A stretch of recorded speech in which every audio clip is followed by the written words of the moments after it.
The electrician pulling $200,000 a year is not a better electrician than you are. He's not smarter. He didn't go to better school. He bends conduit the same way you do. But he's doing something that you're not, and it's not what most guys think it is. Stick with me and observe exactly what it is and what it costs them. Let me start with the actual numbers, because there's a lot of garbage online about this. The median electrician in this country makes about $63,000 a year. The top 10% makes a little over $106,000. So on paper, the $200,000 electrician shouldn't even exist, but he does. And I've worked around him, and you probably have too. The government number isn't wrong. They're just measuring the middle, and this guy is nowhere near the middle. Let's start with the one almost nobody talks about, because it's happening inside the same fence line on a data center job. A journeyman in the construction phase is usually somewhere between $36 and $58 an hour. A commissioning electrician on that same site is between $55 and $85 an hour plus per diem. One job site, one owner, almost double the rate. If you don't know what commissioning is the crew that tests the system and proves it works before the building gets turned over. Their day looks nothing like yours. They're running tests, checking prints against what actually got installed, and documenting all of it so the owner can sign for it. Nobody pays you $85 an hour for speed. They pay it for the guy who finds a problem before the owner does. And here's the part I really want you to hear. That guy didn't fall into it. He took classes. He learned controls, switchgear, how to read sequence of operations, and how to troubleshoot a system instead of just installing it. And a lot of that happened at night after 10-hour days when everybody else was done thinking about work. Some of it through the hall or a trade school, some of it manufacturer training on the gear itself. Where it came from, it doesn't matter. He learned the system instead of just the install. So remember, installing it pays you a good living. Understanding it, it pays you the top rate. Real quick, my name is Andy, and this is 712s. I come from the safety side of the business. I have years in some of the biggest industrial jobs in America and on data center builds. If that's your role, please hit subscribe. Now, here's the one you probably already feel.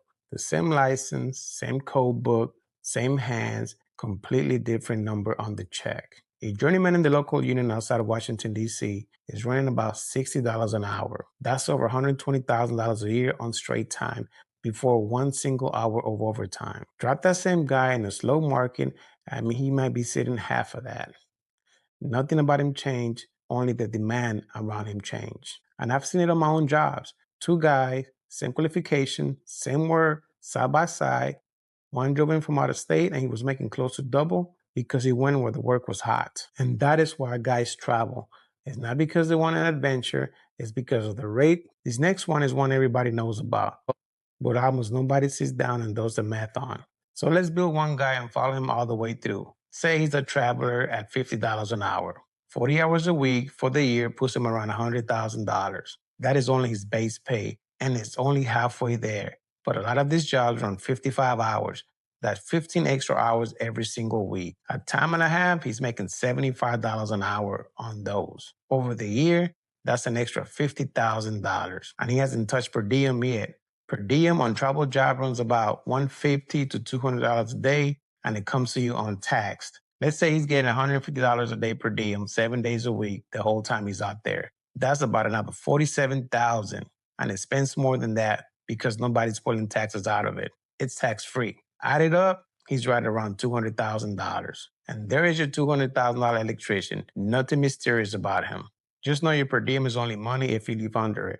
And that's a conservative version because I only ran him at time and a half. Double time on our guy is $100 an hour. Put that on a 7/12 schedule, and you can see a paycheck get out of hand fast. But read the actual agreement before you count on any of it. Not every local pays double on Sundays, and not every holiday counts. Now, let me be straight with you about what number costs. You've seen the clips, young guys in Texas at around $240,000 and $280,000 on data center work. Those numbers are real, but nobody shows you the schedule underneath them. That's 7 days a week, 12-hour days, no life. That's a hotel room 3 states away from your wife and kids. That's not a salary. That's the job you're doing with your whole life. And it can be gone the week the project wraps up. One big year isn't a career. So where does that leave you? 2 things to do with this. The first one, before you take your next job, ask 3 questions. Number 1, when does overtime start? Number 2, how are Saturdays paid? And number 3, Are Sundays and holidays double time? Those three answers are the difference between two jobs offering the exact same hourly rate. You can get all three on one phone call. The second one is harder, and it's on you. Now, can you troubleshoot the system, or can you only install it?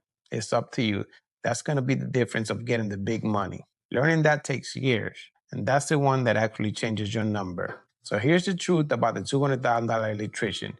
He's not more talented than you. He didn't get lucky either. He outworked you, just not with his hands.